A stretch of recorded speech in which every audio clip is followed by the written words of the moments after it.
بسم اللہ الرحمن الرحیم۔ شروع اللہ کے نام سے جو مہربان نہایت رحم کرنے والا ہے۔ السلام علیکم معزز ناظرین، امید کرتا ہوں یہ کہانی آپ کو پسند آئے گی۔ اگر کہانی اچھی لگے تو ویڈیو کو لائک کر دینا۔ مزید کہانیوں کے لیے چینل کو لازمی سبسکرائب کر لیں اور ساتھ لگی بیل کو بھی ضرور دبا دیں۔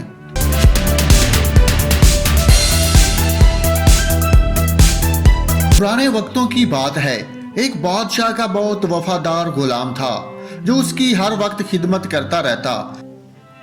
اچانک ایک دن غلام بادشاہ کے سامنے حاضر ہوا، کہنے لگا میں نوکری چھوڑ کر جا رہا ہوں۔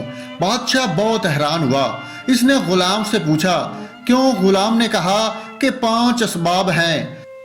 پہلا سبب یہ ہے کہ آپ بیٹھے رہتے ہیں، میں آپ کے سامنے کھڑا رہتا ہوں، جبکہ جس کی میں بندگی کرتا ہوں وہ اپنی نماز میں بھی بیٹھنے کا حکم دیتا ہے۔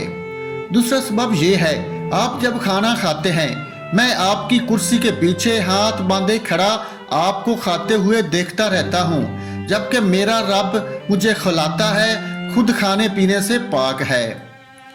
تیسرا سبب یہ ہے، آپ سوئے ہوئے ہوتے ہیں، میں پہرا دیتا ہوں، جبکہ میرا رب نہیں سوتا، الٹا میں جب سوتا ہوں وہ خود میری نگہبانی کرتا ہے۔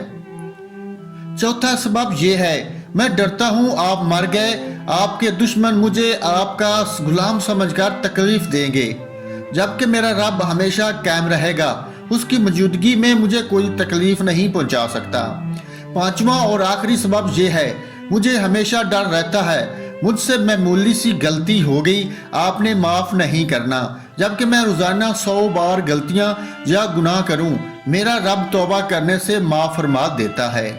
دوستو، اس کہانی کے سننے کے بعد ہمیں کیا سبق ملا ہے آپ کو پتہ تو چل گیا ہوگا۔